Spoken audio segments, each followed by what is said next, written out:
The show starts in 3, 2, 1. There goes that man's jock strap. Oh my God, did you see that? America's team? Yeah, right. Oh, baby, it's a big day in sports. There's nothing like battling it out with your teammates all season long to go win a championship. Green Bay's got it this year. Huge move for them. I think it's going to be a game changer. We have a lot to talk about this busy week in the sports world. Welcome to the In a League of Their Own podcast. The In a League of Their Own podcast is brought to you exclusively by YouTube. By Golf Kicks, Screw Your Shoes. By Anchor, the easiest way to make a podcast. By Canadips, a CBD pouch crafted and manufactured in Humboldt, California. And by Streamer Loot. Check out the In a League of Their Own merch line today. Welcome to the show. Here are your hosts, Austin and Collin. Hey man, how is it going? Oh, you know, it's a Monday. Excited here to do the episode. A lot to talk about today. How about yourself? Doing great. Like you said, a lot of stuff to go over today. Get to break down our college football playoffs, what that's looking like. But before we get to that, let's start with the NFL here. What do you got? So my first hot take / question to you is, with the Washington football team winning 4 straight now, do you think that they can pull off the magical run and end up winning the division / getting into the playoffs? So currently they sit as the 6th seed ahead of the San Francisco 49ers at the 7th spot and end up playing Dallas 2 times in the last stretch here. that's what I was just gonna say. Really, they're in control of their destiny if they can win both, or at least one of those Dallas games. Losing both would obviously be tough as far as a tiebreaker if they were to tie with Dallas down the stretch for a record. And then obviously getting 2 losses at this point in the year in the NFC, you're dropping 4 or 5 spots in the rankings a lot of times right now this point of the year. So I see that I don't see Dallas sweeping Washington. I don't see Washington sweeping Dallas. I do think they split those games. But I guess it comes down to then how Dallas does on the other side. Because Washington can win the division. Like, Washington has the opportunity to get in as a wild card regardless, but winning the division is a surefire thing. There's no discrepancies, no tiebreakers, no whose record's better, whose division, whose conference record. You're a division winner, you're in.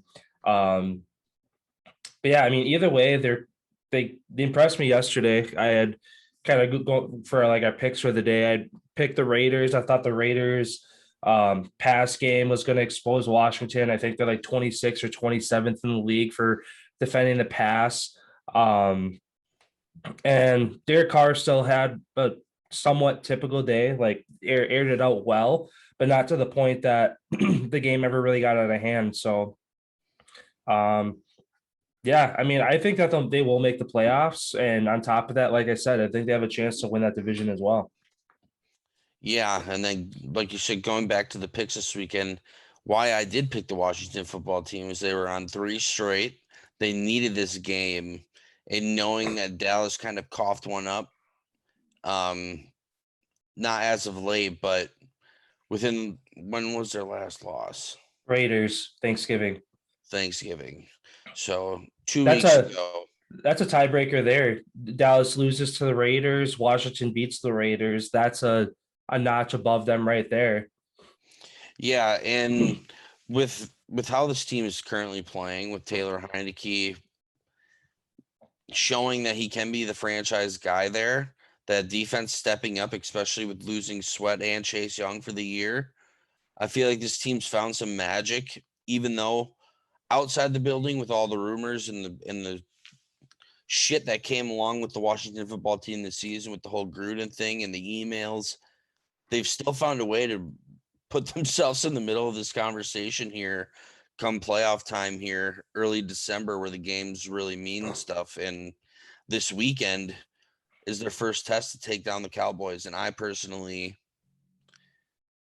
I think that they can do it unless Dallas finds a way to fire on all cylinders, which we haven't seen yet this year. Yeah. I mean, one thing for Dallas has been their run game. It's been very hit and miss, including Thanksgiving. I feel like the Raiders, even though they're not really known for their defense, they shut down the Dallas run game pretty well. But yeah, and even again in the past game, the Washington is one of the worst teams in the league, but it seems like they've been trending up in past weeks, so that even on paper they're like, oh, you should be able to throw all over them. They're starting to find ways to at least keep these good quarterbacks under wraps. So is the game in Dallas or is it at Washington this week?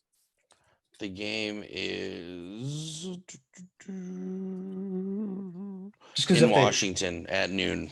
Okay, so yeah, if they split, I mean, I'd expect Washington to win at Washington and Dallas to win at Dallas. So obviously, if Dallas goes on the road and wins this weekend in Washington, that puts a lot of pressure on Washington in 2 weeks to go to Dallas to try to even that series. So, but yeah, Dallas is shaky lately, and like you said, Washington's on a 4-game heater, so that game will definitely have a lot riding on it. My first question for you here. Now that the Lions won a game, they are 10-1 on the year.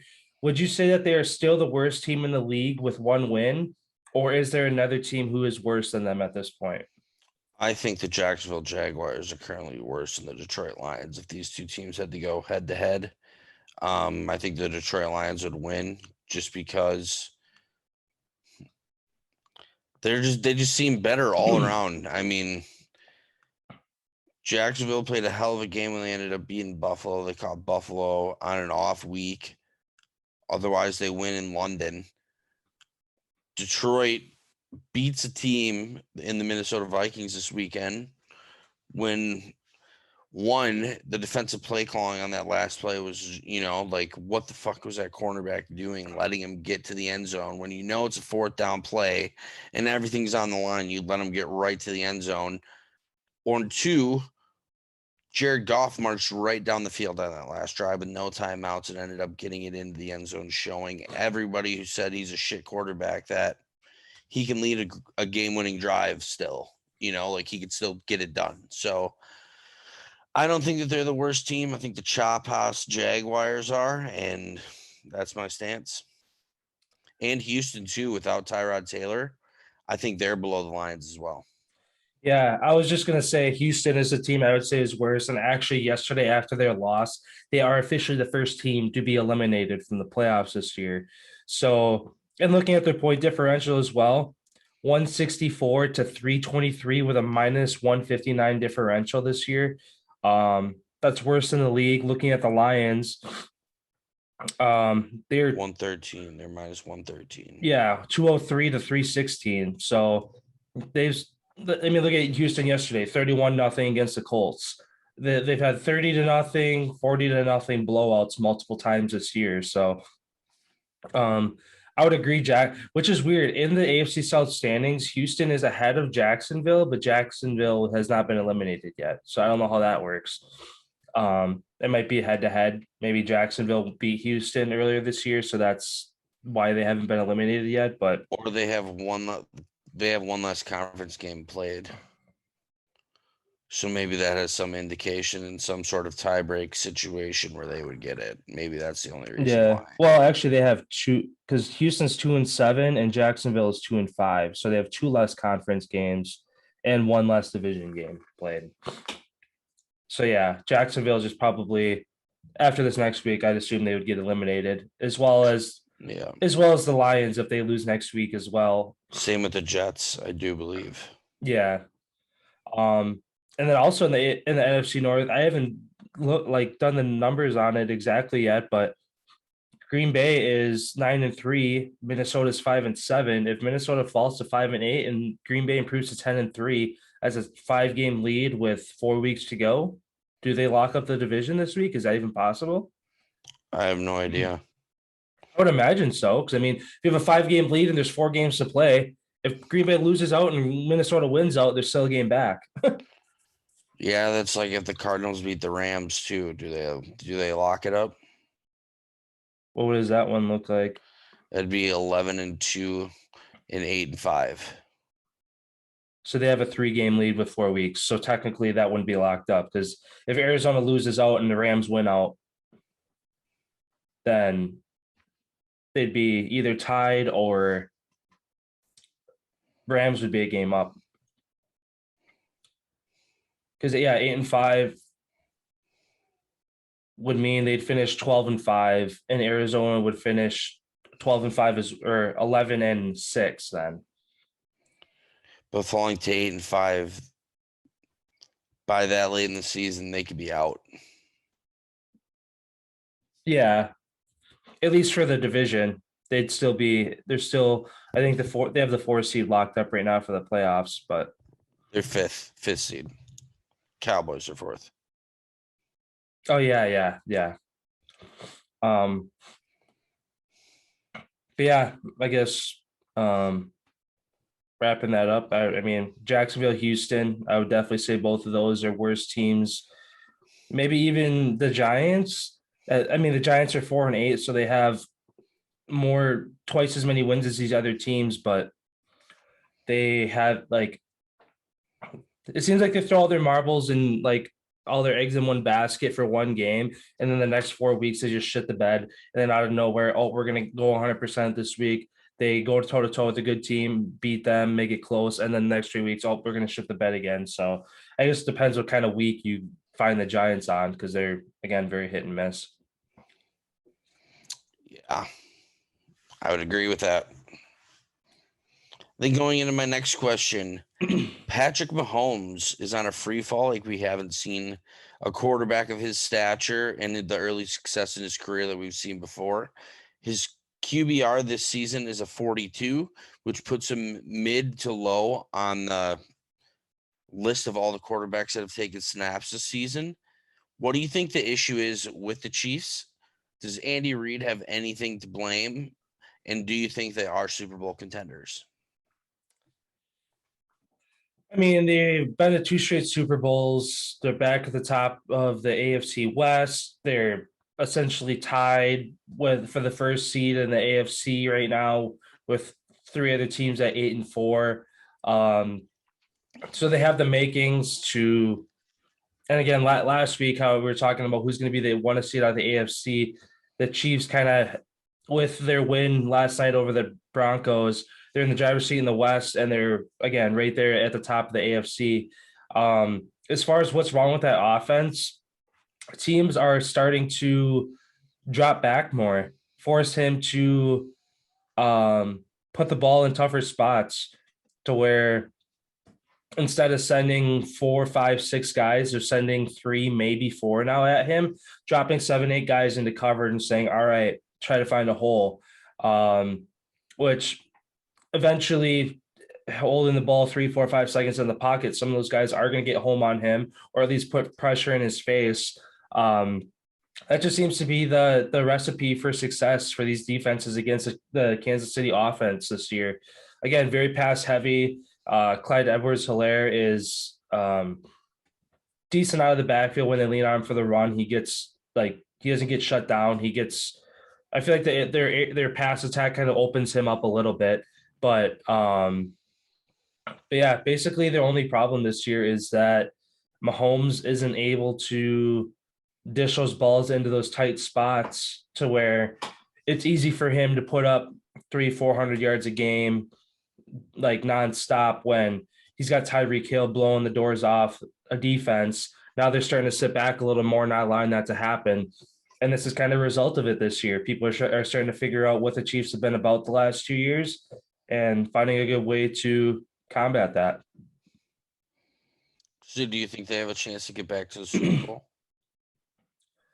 I think that the AFC is too stacked this year, and the Chiefs are one of the more they've all been very inconsistent. I'd say the Patriots and maybe the Bills, depending on the night, how tonight's game goes. these two teams seem like the most consistent.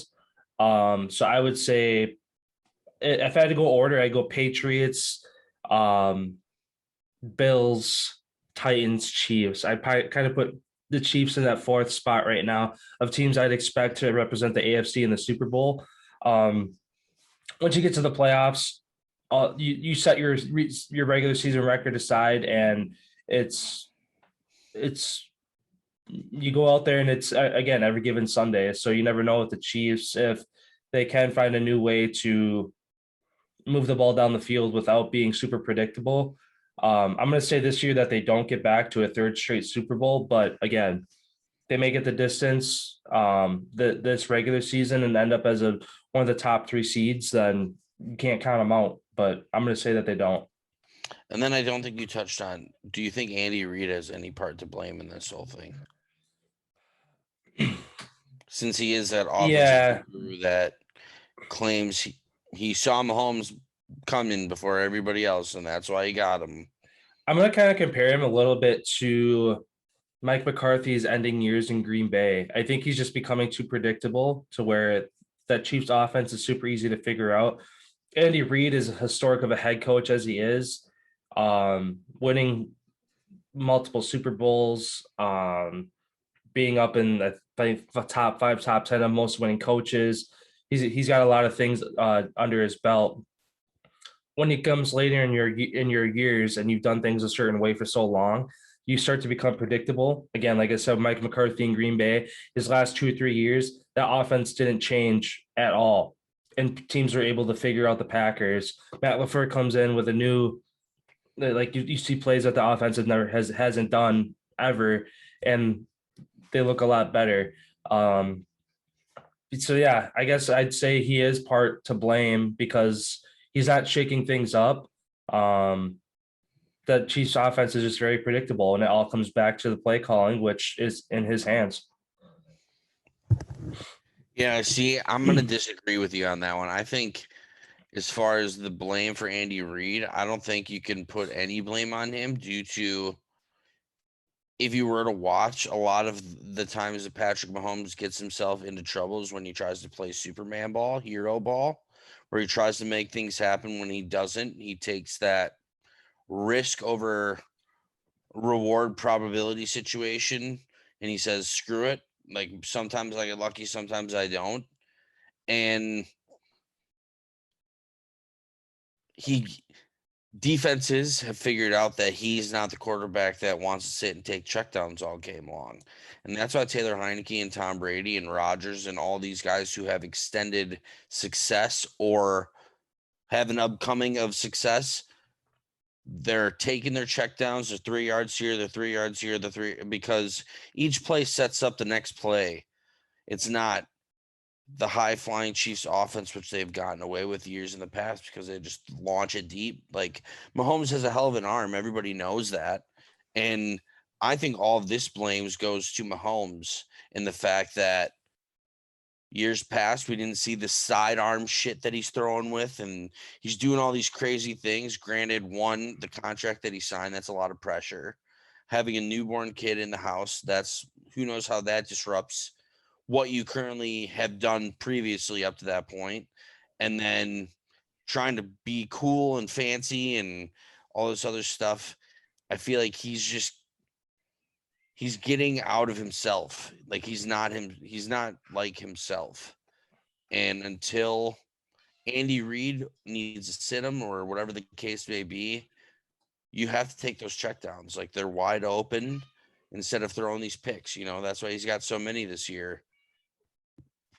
Defenses, like you said, are dropping 8, dropping 7 in coverage and saying, you're not going to take the 2-yard dump. You're going to try to force it in between 2 guys down the field to make the crazy play. Mm-hmm. And more times than not this season, he's gotten burned on it. So I feel like until he can show himself, which obviously he's still a young quarterback, once he shows the experiencedness of being able to say, okay, I may have that guy, 10% chance to get that guy the ball, but I have 100% completion right here for 3 yards, and who knows what he's going to turn it into. Yeah. Like, understanding that part of the game and that he doesn't have to score a touchdown every time he touches the ball. It seems like that's what he wants to do almost. Like he's had so much success with that early that every play he wants to get the ball in the end zone. And he doesn't want to play the long game of running the ball, play action. Obviously, their run game hasn't been as good as years past, but I feel like they still have a decent ground game. It's not like they should completely abandon it. No. And that's one thing to add. I agree with you that a lot of it does fall on Mahomes, maybe more than Reed.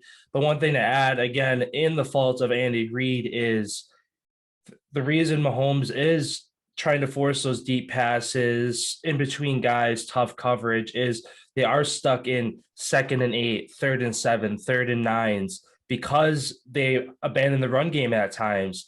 To where 1st, 2nd down, get 2 yards, 3 yards. All right, a 3rd and 4, 3rd and 5.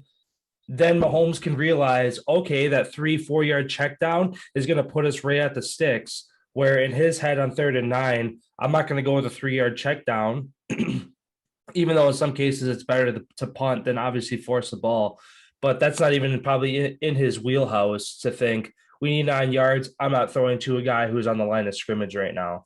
So again, like I agree with everything with you said as far as a lot of it falling in Mahomes' lap. But again, as far as Andy Reid, maybe run the ball more to get yourself in shorter yardage situations so that Mahomes realizes that check down is more of a viable option than it has been at least. But well, that's the thing. How do you know he's not checking out of runs to passes? How do you yeah, that's true. I'm sure. Yeah, you pay the guy half. He seems like the type of guy that would. Yeah, you pay a guy $500 million. You're giving him the full playbook. He wants the ball in his hands. Yeah, that's very true. And then to answer my last part of my question, what if their offense can figure it out? Like if he can start, because the play designs are amazing. Like the weapons that they have on their team are phenomenal. If they can stick with the process, like Andy Reid is such an excellent offensive-minded guy, he will come up with a game plan to succeed, especially with the defense that they have this year stepping up and keeping them in these ball games for the most part.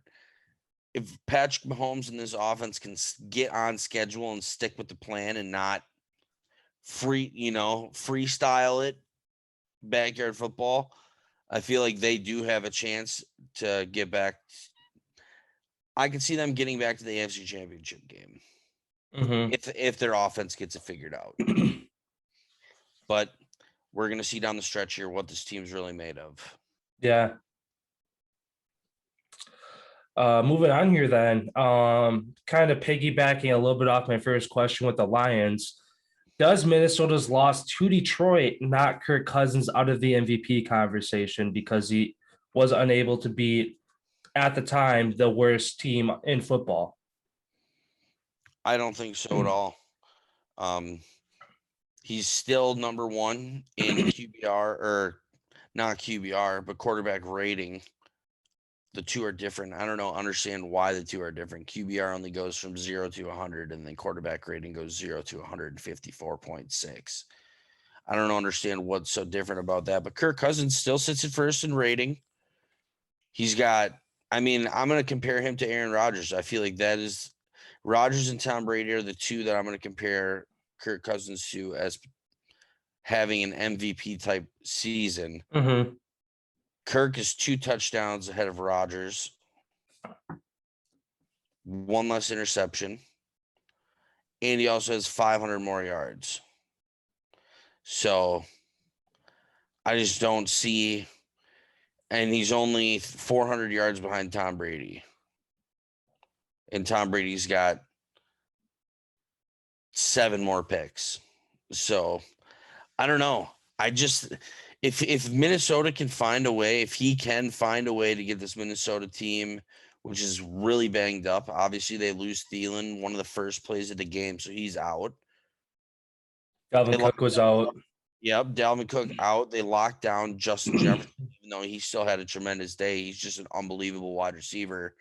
You had so many drops by these other guys. Osborne, he had a touchdown that he dropped. Granted, he did catch the one. Like, this team, without their two best linebackers, without one of their best corners, this team is limping right now.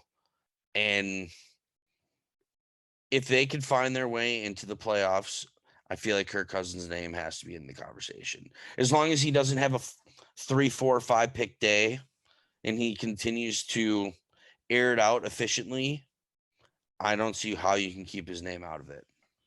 Yeah. I mean, yesterday, for instance, 30 for 40, so 75% completion, really good. 340 yards, 2 touchdowns. I mean, I would say he did his part against that Lions defense. Again, it came down to the end of the game where the Vikings defense couldn't get a stop and get him off the field. I mean, the offense as a whole, Madison, 90 yards, a touchdown. Jefferson, 182 yards and a touchdown. Their offense is doing their part. Again, 27 points, I would say, is a little below the benchmark of today's NFL, to where you're seeing the top end offense is averaging 30 to 40 points a day. So they fall a little bit short of that. Didn't their kicker miss a kick as well? Greg Joseph? Yeah. I don't know if he did. Let me see. No, he went 3 for 3. I just know the one ball that Kirk Cousins hit Osborne wide open all right off his hands. He dropped it. It's just like the way that he's playing is just he flipped the switch after he laid an egg early in the season, and everybody's like, "Oh, we got the same fucking Kirk Cousins that we had for years past." When the one primetime game early in the year where he shit the bed. Ever since then, they've flipped that switch, and it's now 11 of their 12 games that they've played have all been one-score games within 8 points. And it's now 9 games that have been decided on the last possession of the game. Yeah, that's insane. Yeah. Yeah, I guess I mean I wouldn't knock him out of the MVP conversation, but this definitely, like, if it comes to a tiebreaker at the end of the year where it's like Kirk Cousins is deadlocked with another guy, whether it's Brady, Josh Allen, Mahomes, whatever it comes down to, if it comes down to, all right, these guys are deadlocked, what's the dirt we can find? This loss to Detroit, I could see being a difference maker of, he gave Detroit their only win on the season. Again, we don't know if it's going to be their only win, but if it is, to look at Minnesota and say, all right, your Kirk Cousins didn't do enough to beat the Lions. So, yeah, I mean, like I said, he did his part yesterday. So if he would have had a multi-pick day and then they lost, then it's like, okay, whatever. But yeah, we'll see at the end of the year if this ends up being dirt on him, but I still think he's deserves to be up there as well. Well, and one thing I forgot to mention about the Lions when we were talking about the Lions is Jared Goff has a better record in the NFL than Joe Burrow. Yeah. Well, he's been around longer too. Joe Burrow missed his whole first season, basically. Well, actually, I'd say wouldn't Joe Burrow have a better record, like percentage-wise, probably, with how well they're doing this year? I don't know what they are off the top of my head, but I don't think so. Well, because are they above 500 right now? No, they lost yesterday. So they are, they are 7-5. So I saw a thing. It was Joe Burrow is like 9-17. Goff is. Well, he can't be 9-17. He missed all of last year. That's 26 games played. That's over two. That's 9-17. That's 26. Yeah, but he missed most of last season. So there's no way he's played 26 games in 2 years if he missed all of last year. Maybe I'm getting the numbers messed up. Because I saw something. A full season is 32 games. So Full season is 16. Well, I mean, yeah, between the last 2 years would be 32 games. So if he's played 26, I feel like he hasn't played 26 games. I can't remember when he got hurt last year. It was in the first couple of weeks. I know that. Unless they're counting all those losses against him, even though he never played, which wouldn't make sense. Like I said, I could be mistaken, and I could have the numbers fudged up. Oh, he's 9-12-1. So that is 22 games, 12 of which are this year. So he played 9 games. So he missed like half the year last year then. Yeah. Yeah, okay. So I fucked that up. It wasn't Jared Goff that they were comparing that to. Who are they comparing it 'Cause to? he's got 79 games. Jared Goff does. Yeah, I was gonna say he has significantly more. I fucked that up. It was Tua that I saw. Oh, Tua has yeah, a way better NFL record than Joe Burrow. yeah. Excuse me, everybody. I fucked that up. Um, but no, that makes sense. I mean, as of late, Tua's looking good, but They're in the conversation. yeah, what are they on? 5 straight wins as well? 4, 5. Absolutely. 5 in a row. 5 and 7. So they were 6 and 7. So they were 1 and 7 at one point. In the beginning of the year, dude, they were trash. They won their first game and then lost 3, 4, 5, 6, 7. Yep. They were 1 and Yeah. 7 and they've won 5 straight now. Yeah. Them and the Patriots are both 5-0 in their last. And looking at their stretch down the year, Jets can easily win. Saints could win. Titans tough. Win. They could win that, dude. And then they end the year. Tua's looking like the guy that they thought, like literally, I read a thing. Fitzmagic, how he came in and took Tua's role. Like basically, Tua was a starter, and then all of a sudden Fitzmagic came in during the game and took his job. This year, Jacoby Brissett, the last game, they started him. What'd they do with Tua? Oh, you're coming in and taking his job. Circle of life. I feel like they just went through the full circle. They're just like, hey, we fucked this kid. Let's do what we did with this kid. What we did to him, let's undo it. Yeah. I feel like they just everything out the window. They're in for Tua for the long haul. Yeah. And then they end the year with the Patriots. So out of their last 4 games, the Patriots seems like the only, but it's in Miami. So we could see another Miami miracle. But yeah, at 6 and 7, if they can run the table, at least win 3 of their last 4, they're in a good spot.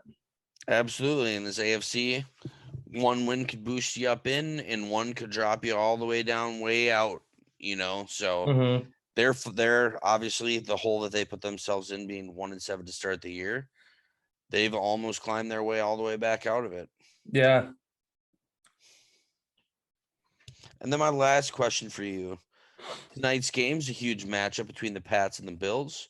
Whoever wins moves to first place in the AFC. Whoever loses drops to 5th or stays in the 5th spot, as the Bills are currently. Who wins tonight's game? What do you think the score is going to be? And who's going to have the biggest impact in the game? Oh, so I like the Patriots in this one. Even though the Bills have been one of the best teams all year, as of late they've slipped a little bit. 2 weeks ago, they were the best defense. Gave up 45 points to, was it the Titans or the Colts? So they had a little bit of a hiccup. And they're coming off a bye week too, aren't they? Who? Buffalo. Did they? Oh, yeah, they played Thanksgiving. That's right. So they're, I mean, essentially a bye week. They've had a week and a half off, if not a little more, because it's a Monday night game. But yeah, I still like the Patriots. Buffalo. Yeah, Supposed to be really windy and rainy. Yeah, and taking that into consideration, Patriots have a better run game than Buffalo. Buffalo is very, very similar to The Chiefs to where they like to air it out. You have Devin Singletary, you have Zach Moss. Zach Moss in his second year looks like a stud. Devin Singletary's been around, shows what he can do. They don't really use either of those guys on the offense. I feel like they get more touches in the pass game than they do the run game some games. And if the weather does become an issue tonight, and it's both teams start to lean on the run game, the Patriots, I believe, have a better running offense. And then you have Bill Belichick, who can scheme up on the fly anything to get it done to win a game. I think it is going to be a close game. I mean, again, it is in Buffalo, so they have that going for them. I'm going to say 28-25 is the final. And as far as who's going to have the biggest impact, I can't really pin it on one person, but I'm just going to say the Patriots defense as a whole. They've climbed their way up to be one of the best defenses in the league now. JC Jackson, Matthew Judon, both those guys are balling out. Yeah, I'm just going to say that those are two key players to watch tonight, but I'm going to say that Patriots defense as a whole is going to give the Bills some struggles. That's funny. I'm going to agree with you. The biggest impact is going to be the Patriots defense in the game. I'm also going to agree with you that the Patriots are going to win the game. I think the score is going to be something like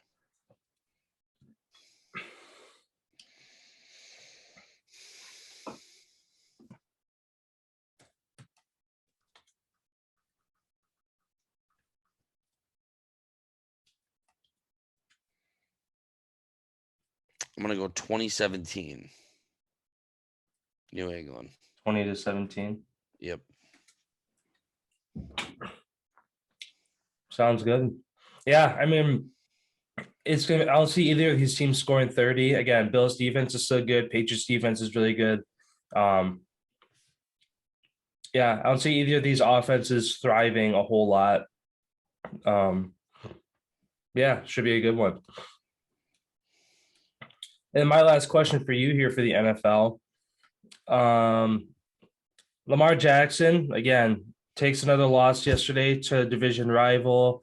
Issue again with turnovers and just bad ball placement, including the 2-point conversion where he had Mark Andrews wide open and overthrew him, would have won them the game. With TJ Watt in his face. Yeah, it wasn't an easy throw, but nonetheless, you get paid millions of dollars. You got to hit your open big body tight end in the flat for a walk-in 2-point conversion. What is that we always say? If it hits you in the hands, you should have caught it. It hit his fingertips, though. Yeah, but if you looked at it, he tried flipping it up to himself instead of like trying to catch it. Like he tried to tip it. Yeah, because it was out of his. It was out of even pulling it in to try to even pull it in. Yeah, I think because he realized, oh, I can't catch this; it's out of my reach. I'm gonna try to pop it up to give myself an extra step or two to get to it. Because that's what he's known for doing. He's done it so many times this year. Big moments. He tips it to himself and continues to run. Yeah. But I guess, with all that being said, my question for you is, would Lamar Jackson still be an NFL QB if it weren't for his running ability due to his turnovers and bad ball placement? Yeah, I absolutely think he'd still be an NFL quarterback. I'm going to put him into that same category as Mahomes right now, as trying to play hero ball. He, instead of taking the open guy right over on the side, he's thinking touchdown every time, every play. And still a young guy in the league. You know, he hasn't been in the league that long. It's something that he's going to have to learn experience-wise, taking that check down. Granted, he is so dynamic and he prefers to, you know, like when he can, why wouldn't you if you're that athletic? But I feel like, and I don't think Jim Harbaugh's the guy to fix it either, because he's a defensive-minded guy. So he's not going to be the guy to be like, hey, bud, you just need to, got the guy wide open right over here. Just hit him with it. Yeah. And then the one play that baffles me is running backwards 20 yards and launching it up into the end zone for the first pick of the game. It's like they're in field goal range. You have Justin Tucker, one of the best kickers of all time. You got 3. Throw it away. No, I'm going to run back 30 yards with TJ Watt coming at you in your face and just hope and pray. It's like he's doing the same thing Mahomes, because you've gotten away with it 1, 2, 3 times. You think, oh, I can do it again. I got to make that highlight play. I got to live up to the expectation, the bar that I've already set of doing spectacular things. And I feel like until they kind of lower their egos a little, like, I'm not saying lower their egos, they're trying to live up to what the public's expect. I feel like if they can get rid of that expectation and play freely without like trying to be who they're not, take the check down, it's all part of the plan. And yeah, that's going to be my stance on the Ravens.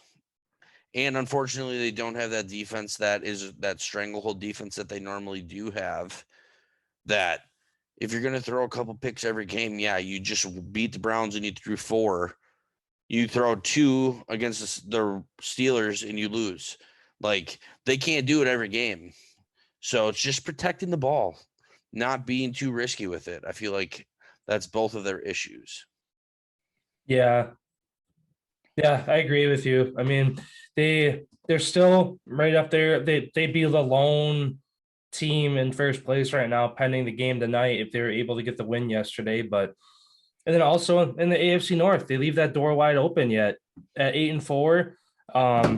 They could have ended Pittsburgh's season yesterday, and now they've kept them just alive. Again, Baltimore's 8-4, Cincinnati 7-5, just a game back.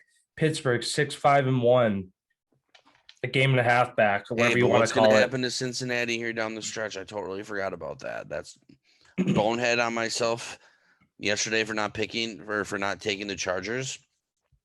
It's getting cold outside. No indoor practice facility. It's going to start getting them. And it did. And looking at the Bengals record to finish the year, 49ers, tough. How many home games they got? 3. And the rest are all cold too. At home against the Niners, at Denver in December, cold. At home against the Ravens, that's going to be tough. At home against the Chiefs, and then at Cleveland, which in January on the lake, nobody wants to play in Cleveland. It's almost as bad as coming to Lambeau. Yeah, exactly. So yeah, they have a tough stretch. I mean, a lot of division games. So, well, 3. Yeah, 3 division games. 2. Yeah, Ravens, Browns are the last 2, but they're all AFC opponents, which they control their destiny in that regard, to where you're either playing a division rival, so you're moving up or down the division. You're playing an AFC competitor, so you're moving up or down in the playoff rankings. So, yeah, I mean, they're still in the driver's seat, 7-5. They're in the playoff mix, but they have a tough stretch to finish it out.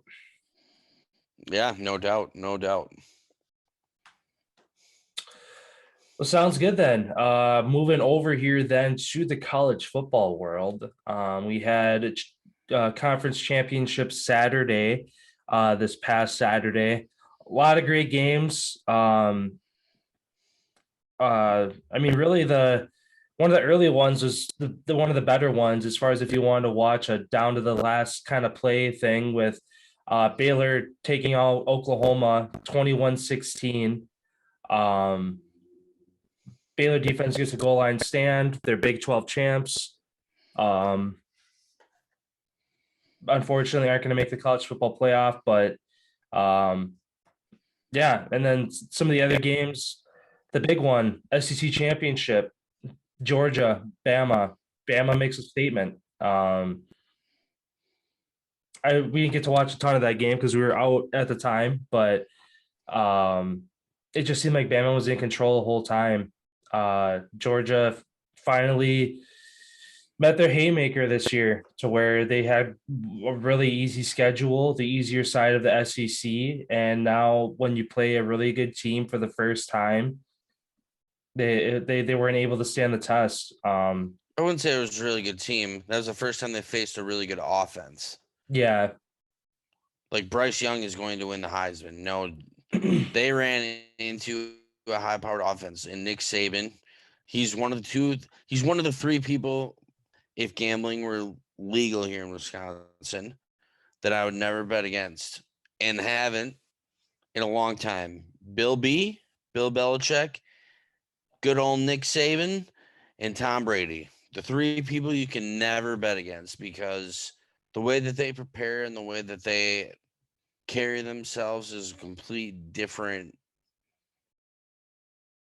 I don't know what it is, but these three people have it to where this is going to be a very, very interesting Final Four here. And then sticking with who do you got going to the championship? Yeah, so the playoff selection show was yesterday. So Bama does move to 1. Michigan stays at 2. Georgia falls to 3. Cincinnati goes from 3 to 4. So it's going to be Bama, Cincinnati, Michigan, Georgia. Yeah, what are your score predictions and who wins of each of those games? And then who are we going to see in the final? Because we can wait to give our final prediction after. Yeah, we know who's in there. But who do you think is going to win the 2 semifinals games, and what's the scores? Bama is favored by 10.5 points, and Georgia is favored by 7. So I think Bama rolls Cincinnati. Yes, they're the lone undefeated team in college football right now, so they deserve to be here. But it's going to be one of those things where I could see a very similar thing as to like Georgia playing their best offense this year. Bama put up 41. I don't even know if they gave up 41 points combined the rest of the year. Their average points that they gave up per game was 6.9, under 7 a game. Yeah.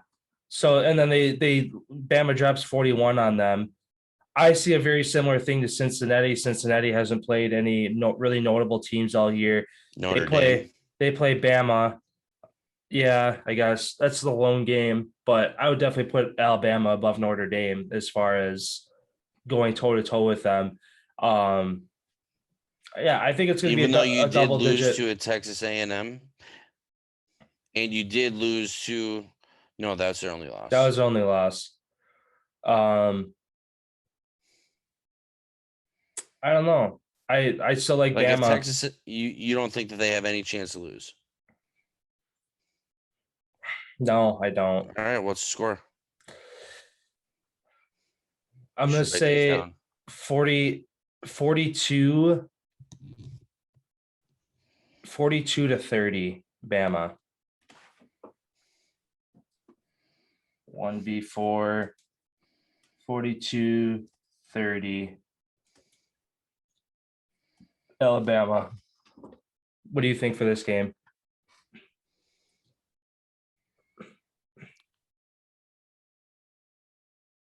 (28-27), Cincinnati.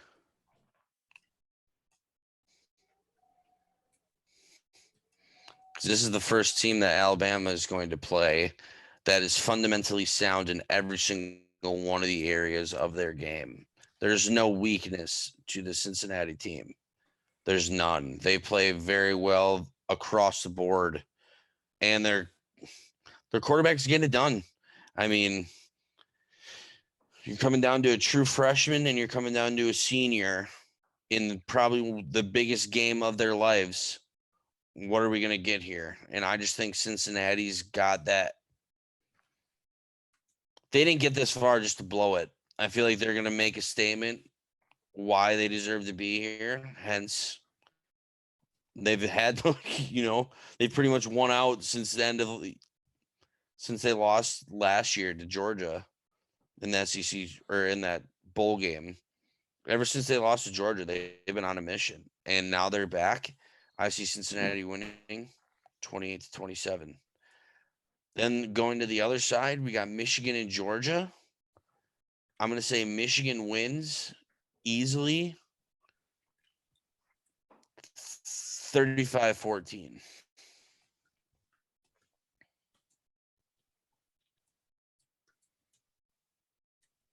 Yeah, I got Michigan in this one as well. I think it's gonna be a close game though. I could see I'm gonna say Michigan gets out to a big lead. Georgia makes a surge at the end, comes up short. Michigan 31-28. Their quarterback's a choke artist. Stenson Bennett. They can't come back from being behind. Anything less than a 10-point lead, he's chokes. Like, look, they were up 10-0 on Bama. Look what happens. Bama fucking lights them. He is not the quarterback to get it done.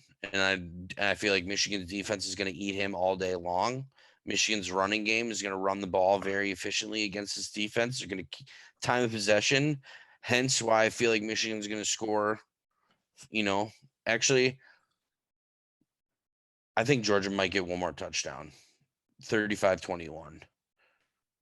I just feel like they're going to control the time of possession, and Michigan's going to end up 2-tud win. Sounds good. I think it's going to be Cincinnati and Michigan. It's going to be the first time in a long time no Bama or Georgia is in the finals. Or Clemson. Well, in the final two games, this is the first time in a really long time. I think it's since they started doing it almost. They've almost been in the one of those two has been in the final game almost every year, I believe. Yeah. Yeah, that's going to be, was that New Year's Eve those games are? Is that when they are? Let me check. Either New Year's Eve or New Year's Day, because it's the New Year's 6 bowl games. Yeah. Friday, December 31st, New Year's Eve. Cincinnati, Bama, 2:30. Georgia, Michigan, 6:30. Yeah, that should be really two good games. Yeah, I think even though I have Michigan barely beating Georgia, I could see the Cincinnati Bama game being closer than I'm projecting it to be. But I don't know. I got a feeling Cincinnati is going to be one of those teams again that thinks they deserve to be there, but shits the bed in the end. And I mean, I hope I'm wrong because I'd definitely like to not see Bama in a national championship game. But again, like you said, Nick Saban, Bill Belichick, Tom Brady are 3 guys you can't bet against. So I'm sticking to that. So, and then our Badgers, giving them a shout out too. They get a bowl game. They'll play Arizona State in the Las Vegas Bowl, December 30th on a Thursday. Oh, well, I guess they deserve to get a Thursday game for how they finished the year. But then also that day, Pittsburgh, Michigan State, the other notable game that day. But yeah, I mean, bowl games, when do they start? December 17th is the first bowl game, and they go basically all the way through New Year's Day. So, actually through January 4th, that's the last bowl game. So we got like a week and a half off here, and then pretty much bowl games almost every single day until the end of the year. Sounds good then. Move. Oh, go ahead. On to the hardwood. With the Lakers continuing to struggle and Wilt Chamberlain coming out and saying a statement about LeBron after he did his little dancing the other night, that goats don't dance. Do you think LeBron will be able to get his team to the playoffs? And Stephen A. also hearing the other day, he thinks that Frank Vogel is on the hot seat, could potentially be gone. Obviously, he stated that he's not advocating for him to be fired, but he thinks that could be a move. What do you think is the issue with the Lakers? Like any other team that goes out and tries to get a bunch of vets that all want the ball and want to prove something. There's only one basketball on the floor, and all 5 guys want it. Starting with Westbrook at the point, again, a turnover machine this year. I still don't get why. Like, I can kind of see why they went after him, but at the same time, it's like I don't. But and obviously LeBron's been out. AD, we talked about him, how he has the physique and the body and the skill set to put up Giannis numbers, put up 30, 10, and 5 every night, but he just can't tap into that mind, whether he actually can't, he doesn't have the mindset, or he doesn't want to, and he wants to create longevity for his career because he is hurt a lot early in his career. He wants to make his career long lasting. But as for the Lakers right now, they sit 12-12. They are in the 6th spot, so they would be out of the play-in tournament. But I think they do eventually fall into the play-in, and then it's all banked on one game, one night to determine the rest of your season. Below them, you have Dallas, Denver, Minnesota, Portland. Portland, who's slipped a little bit as of late. Minnesota is kind of somewhat staying relevant, but the two teams I could see moving ahead of them would be Denver and Dallas. I mean, they still have a good chance to make the playoffs, but I still see them in that play-in tournament come the end of the year. Yeah. I'm going to agree with a little bit of what you said. I think their problem is they don't play defense. They're a team that chooses to play defense when they want to play defense, but they already are too deep in the hole when they already they can't wait to the fourth quarter to try to play defense and come back every single night. That's just not how it's going to work, especially with an older style team. I feel like this team needs to suck it up. Everybody play defense. Don't turn over the ball. Take care of the ball. LeBron, stop taking as many threes as you're shooting. You're taking way more than you've ever have in your career total.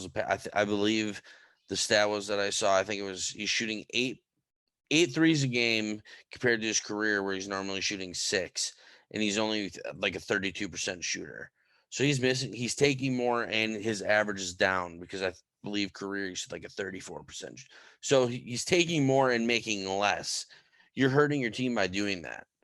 And I don't know. AD is going to have to be the guy that steps, the young guy who can do it like Giannis can if has the willpower to do it.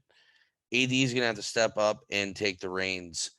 I feel like if he doesn't, or if they don't make a defensive improvement soon, this team is going to be left in the dust. But if they do, I could see them making a decent run here in the playoffs due to all the veteran experience that they do have. Mm-hmm. And one thing to throw out there too, I just thinking of this stat that again ties into they don't play defense. The Lakers are the fastest team as far as pace and possessions per game. They lead the league with 107.3 possessions a game, which means they like to get down the court fast, shoot, they come back the other way. They like to let the other team score so that they can get the ball back and try to score again quick. It's just back and forth and back and forth. They don't like to slow things down. Looking at the bottom of the league, teams who do like to slow it down: Denver, good at defense; Toronto, good defense; Philadelphia, good defense; Miami, good defense. These are all the bottom teams as far as pace in the league. All have notable defenses. Again,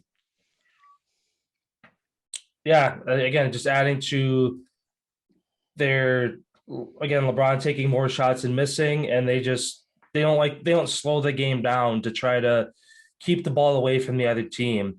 If the other team's is getting hot, going on a run, you don't want to go down the court and score fast and give the ball back to them. You want to slow it down, get it to the end of the shot clock, and they don't do that. So, I mean, yeah, there's a handful of things to point at: players, coaching, style of play.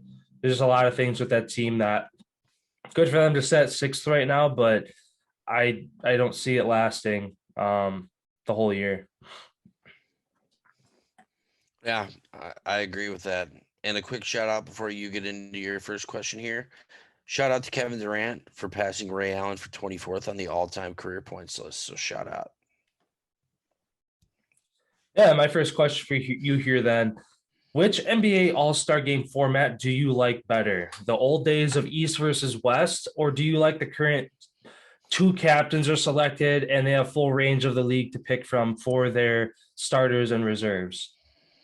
East versus West. I hate I'm going to pick you because you're my friend. No, fuck you because I don't like you. I don't like the picking and the choosing. If we are going to leave it to the picking and the choosing, why don't we let the fans fully pick who's on whose team. If we're going to let selecting, you might as well let it go all the way. You might as well let the people decide how many minutes you're going to play, how many this, get the fans super involved.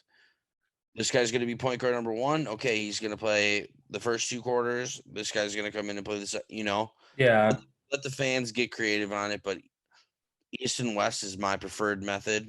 And you have a prize of like $1 million that you share between the squad. I feel like keep it competitive.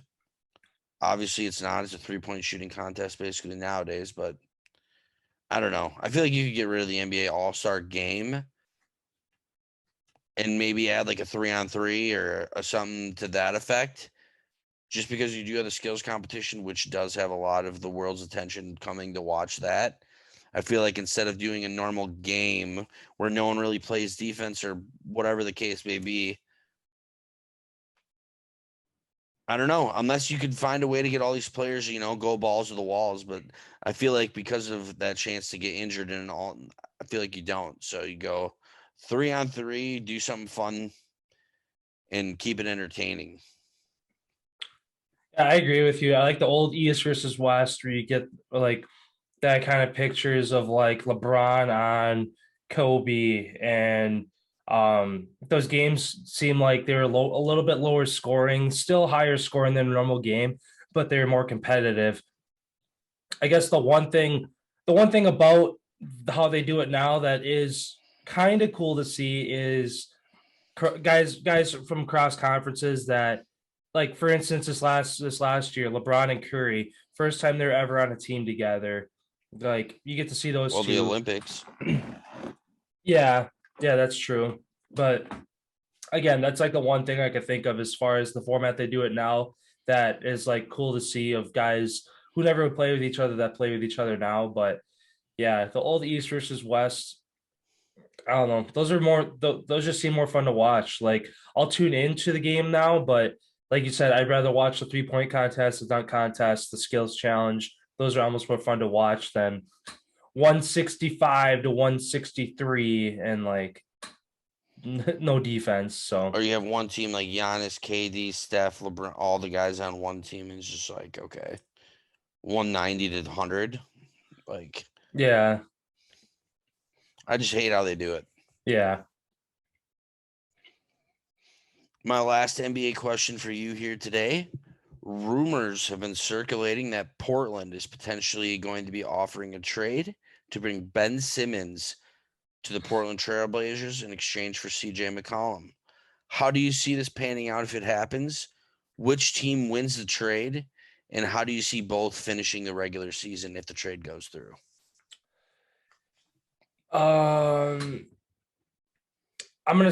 For one, CJ McCollum is keeping that Portland Trail Blazers team afloat right now. Dame Lillard is kind of off to a slow start. He's kind of woken up a little bit over the past couple of weeks, but McCollum, I believe, still leads the team.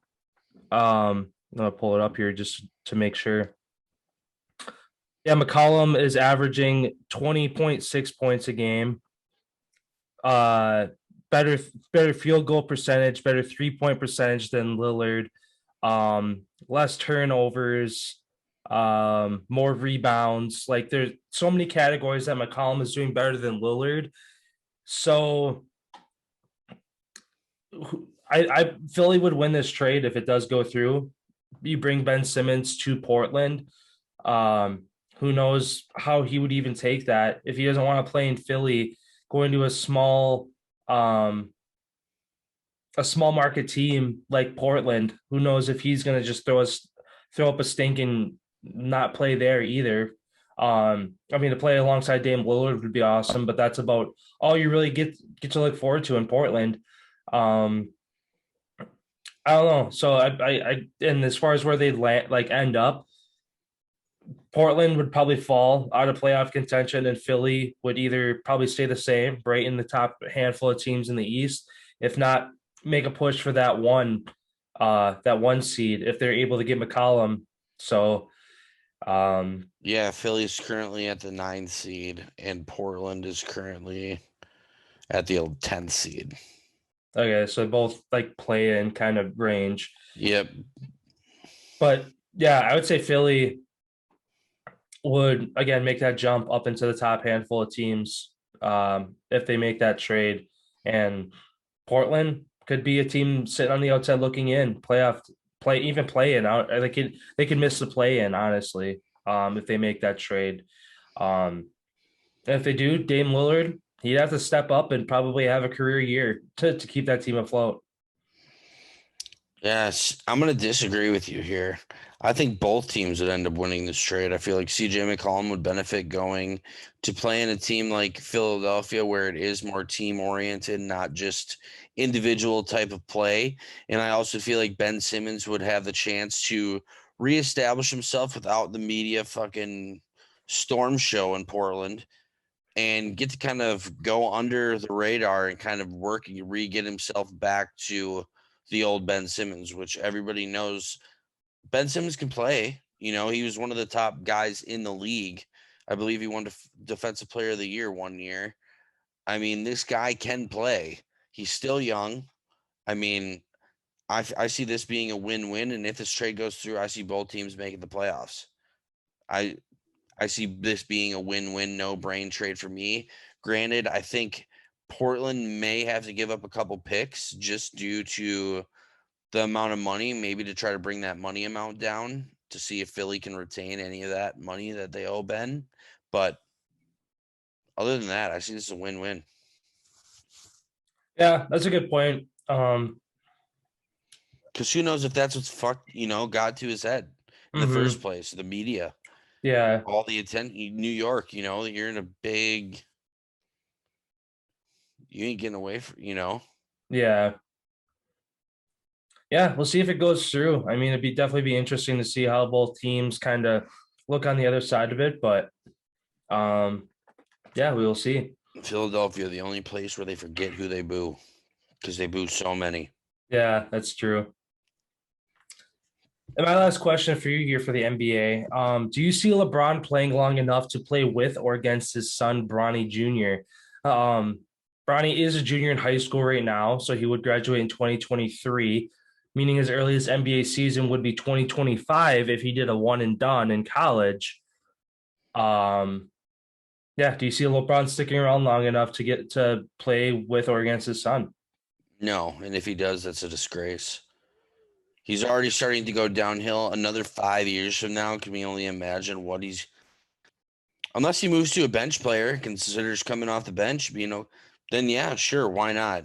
But I don't feel he'll tarnish his career reputation to at the end of his career. Oh, he fucking rolled the bench and was a bench guy. Like, people don't do that. You don't just do. I feel like there's no way. And unfortunately, I don't want to say this, but I feel like he's just been getting banged up. And I feel like a couple more of these injuries that linger too far or might be it. Like, we might see a couple more years, 1 or 2 more, I feel like, and that's going to be it. Yeah. Or is this the last one, playing in the Staples Center the last year that it was there? An iconic year to be, Yeah. Especially too in Bronny's case, which doesn't help his progression to the NBA. I think he was only ranked like 34th or something in his draft class. He's going up though. Yeah, he is going up. He has been playing well, but if he was a top 5, it'd be an easier path for him to get to the NBA. So he'll get a chance. Yeah, he's old man. Yeah, King James. That's how it works. They're at least going to get a look, and if he doesn't blow it, if he doesn't shit the bed, he'll have a chance. If he shits the bed and his opportunity that he gets, that's it.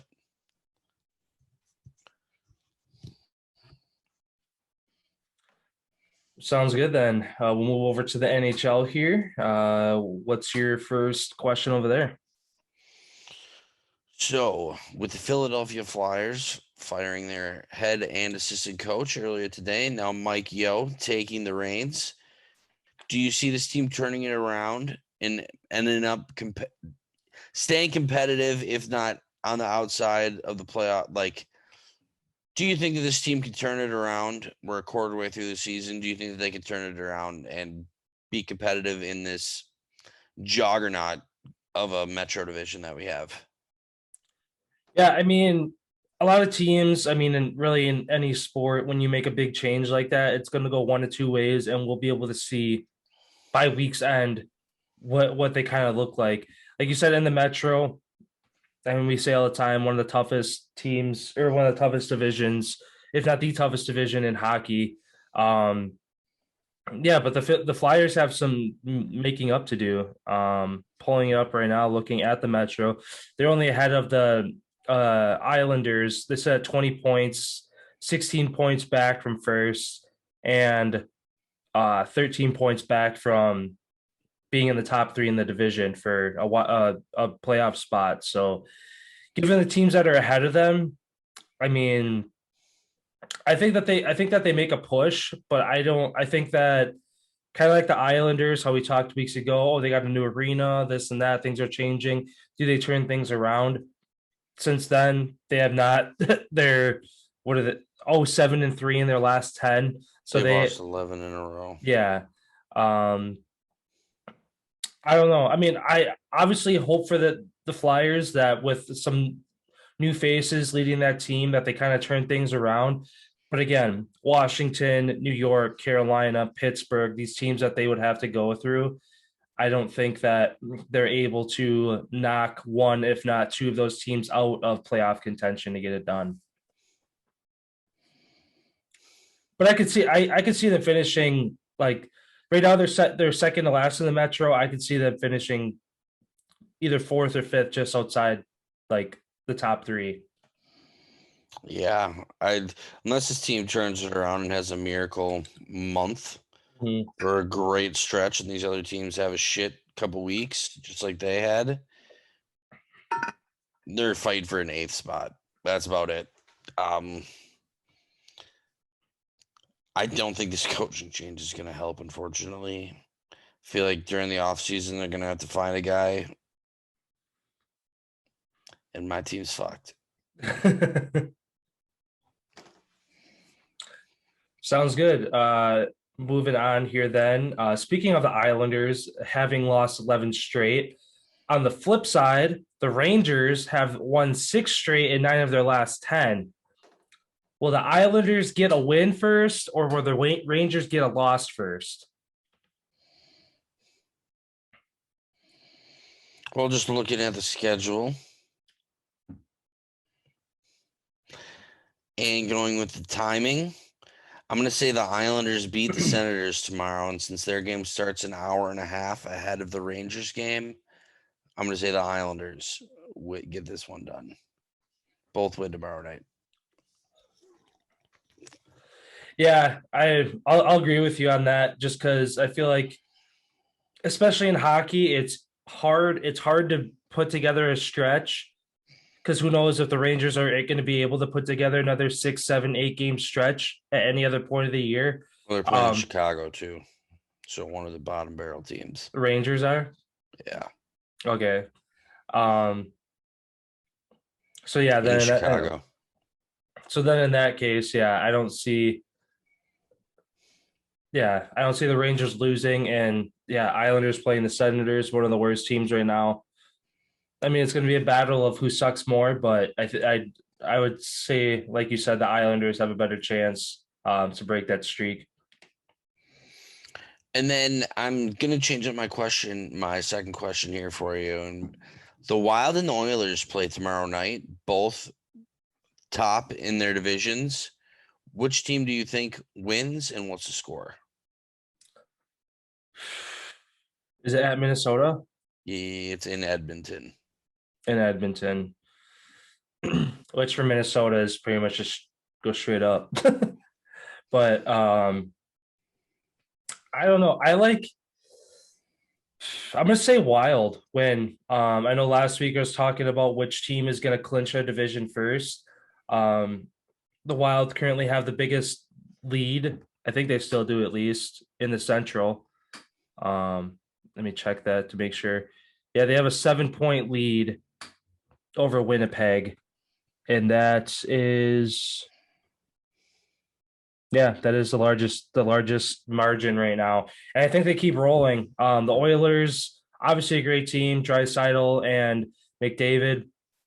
But I don't know. Minnesota's going to keep rolling, I think. They've won 6 straight. Edmonton's on a 2-game skid. Minnesota goes up and makes a statement. I'm going to say 4-3 final, Minnesota. Okay. I'm going to agree with you on this one. I'm going to say Minnesota is going to win just due to their overall how they play as a team instead of solely relying on a handful of guys to kind of get it done. I think Minnesota wins 3-1.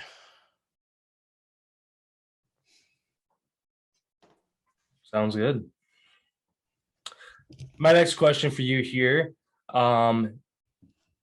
In the Eastern Conference, 2 of the top teams, well, currently the 2 top teams in their respective divisions, the Panthers, top of the Atlantic, Capitals, top of the Metro, are currently tied with a plus 26 goal differential.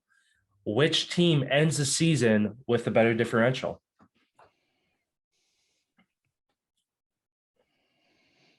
Florida Panthers. They have the Sabres, Canadiens, Senators, teams that easily can rack up goals. Just like we talked about the Metro, even those teams at the bottom still fight hard, still want to play tough games.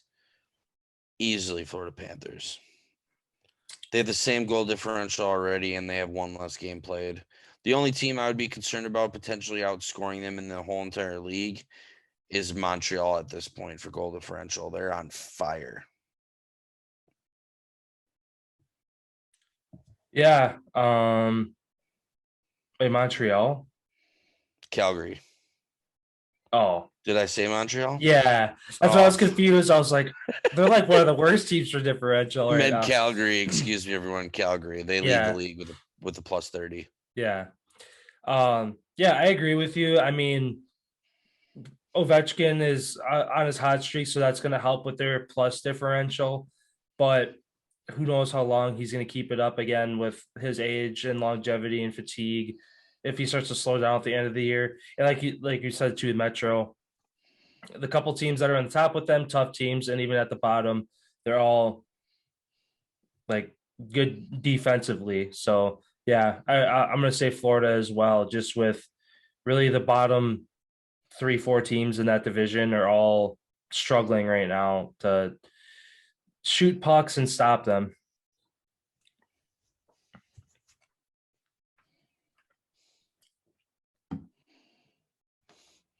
And then for my last NHL question here for you, going over to the Western Conference, with this year kind of being a little bit of a different year as years pass, it's kind of a close race. There's kind of really only one team, I guess, that's going to have issues, and that's I'm not even going to say that. Every team's still having a chance here. Who's going to come out and take first in the Pacific Division? Yeah, so right now, Calgary, 3-point lead over Edmonton, but in 2 games more played. I'm going to say, even though Calgary is in the lead right now, I don't think that they win. I think it's going to be either Edmonton or Vegas makes a surge. Again, once they get Eichel back, and they're expecting a little over a month here. High expectations for them to make a surge towards the end of the year here. I think it's going to be Edmonton or Vegas. And just because Edmonton has 1 less game played and already has 4 more points, I'm going to say Edmonton wins the division, and I'm going to say Vegas takes second. I'm going to say Calgary ends up slipping to a 3rd spot by year's end.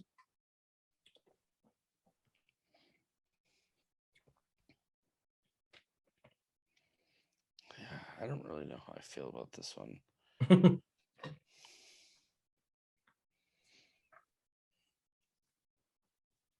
I see Vegas finishing 1, Oilers 2, Calgary. Fuck. It's just so tight because Vegas obviously is going to get that boost once they're back to full strength. There's still 2 of their top superstars down yet. and they're still hanging on. Mm-hmm. This Ducks team is really, really young, and they're playing tremendous. Yeah, I'm going to say Vegas Golden Knights finish first, Oilers second, Calgary third, Ducks 4 in the Pacific. Just because you gave your list of, so Yeah. that's with my standings. Sounds good. And my last question for you here for the NHL. There are 12 franchises who have never won a Stanley Cup. Coyotes, Sabres, Senators, Knights, Kraken, Blue Jackets, Panthers, Wild, Predators, Sharks, Canucks, Jets have all never won a cup. Which of these 12 teams gets their first cup before the others? Minnesota, Vegas, Florida. Those are the three that I'm going to put in the front. All three of those teams are going to have a chance here within these next, I'm going to say 3-year window from now. These three teams have a chance to win. Would you say Knights, Florida, and the Wild? And Wild. Yeah. Those are kind of the Predators had their chance years ago, but they lost in the finals. They blew that. Yeah, those are kind of the same three teams I'm looking at. I maybe even throw Columbus in there a little bit just because. Well, although they're kind of in the same boat as Nashville, where they had a chance a couple years ago and they haven't really been the same since. So maybe not. So yeah, I'm gonna. I guess if there's a fourth team, I would throw them there. I would say Blue Jackets, but yeah, I put Florida first, Minnesota second, Vegas third, and then Blue Jackets fourth. I'd put Wild first, Florida second. Actually, Vegas and Florida, or excuse me, Vegas and Minnesota, I'd put tied 1A, 1B. Florida would be number 2. Just because Florida, the only question mark I have about the Florida team is their goaltending. What are we going to get down the stretch with their goalies? And I guess you could put Vegas in that too. Yeah. So Wild, and that's why I have the Wild as my 1A, is because you don't have that question mark with your goaltender, really. You pretty much know what you're going to get with your starter and your backup, so you don't have all those question marks looming.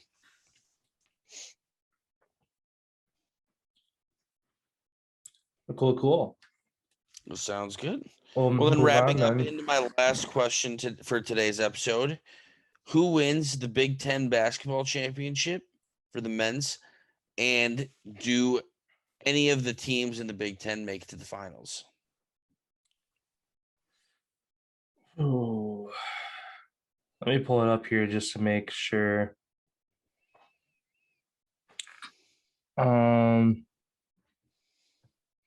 As the Big Ten sits, Purdue's 8-0, Indiana 7-1, Illinois 6-2, Ohio State 6-2, Northwestern 6-2, Minnesota 7-0, Wisconsin 7-1, Michigan State 7-2, Iowa 7-1. Yeah, Purdue's number 1. Yeah, they're the only Big Ten team in the top 15. I am gonna say. Wait, was you're asking who wins the Big Ten and do they make it the distance? And not necessarily the team winning the Big Ten. I said, does any Big Ten team end up making it to the finals? And who's going to win the Big Ten? Okay, like Final Four or like championship? Championship.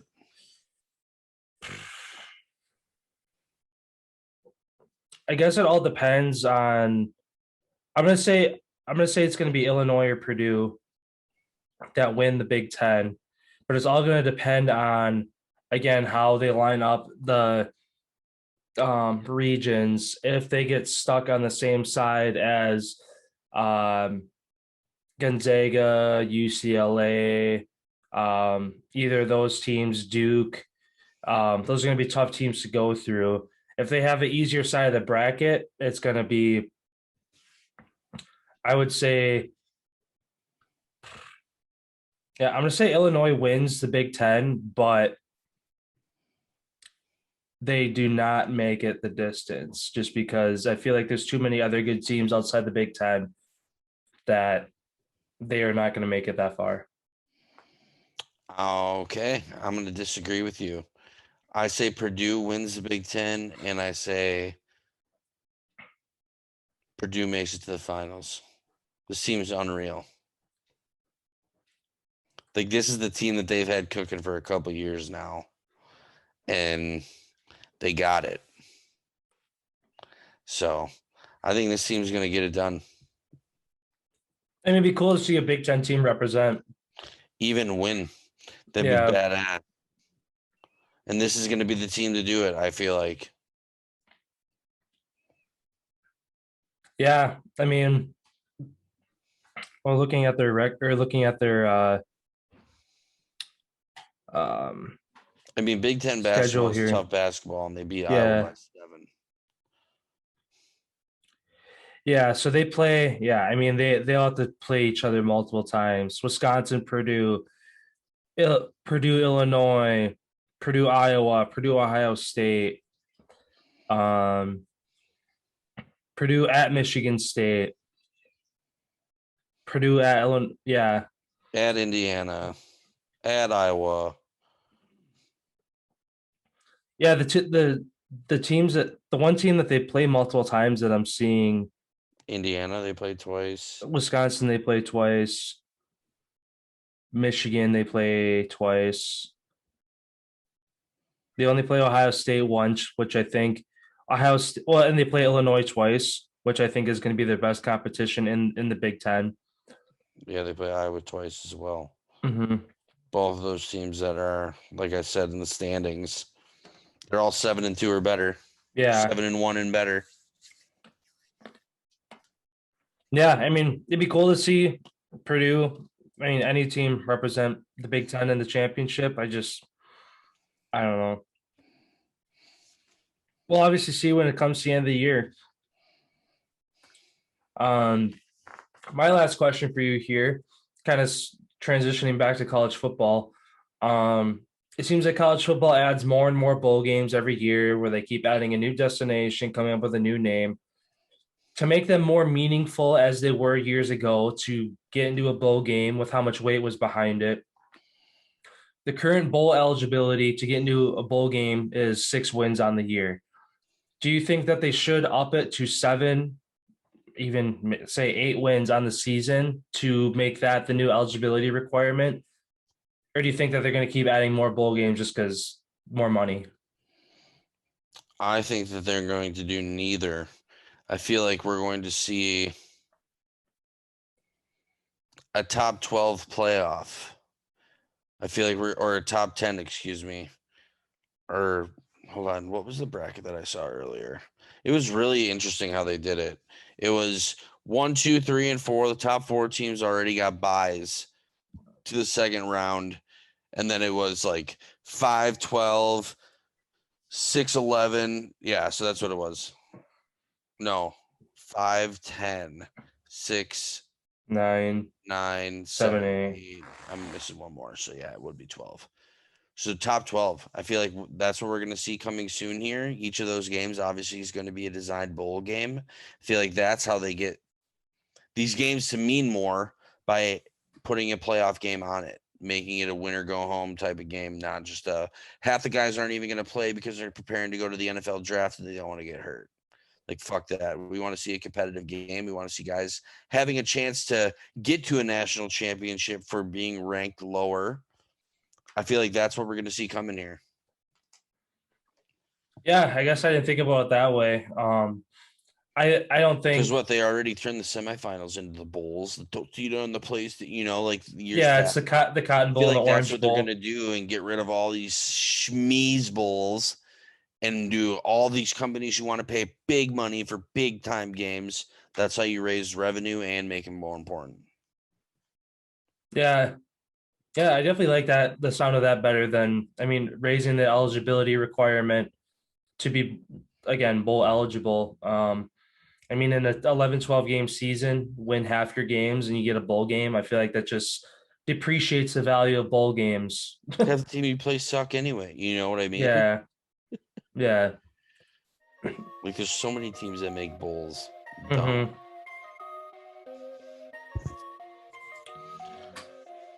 Yeah, sounds good. That's all I got.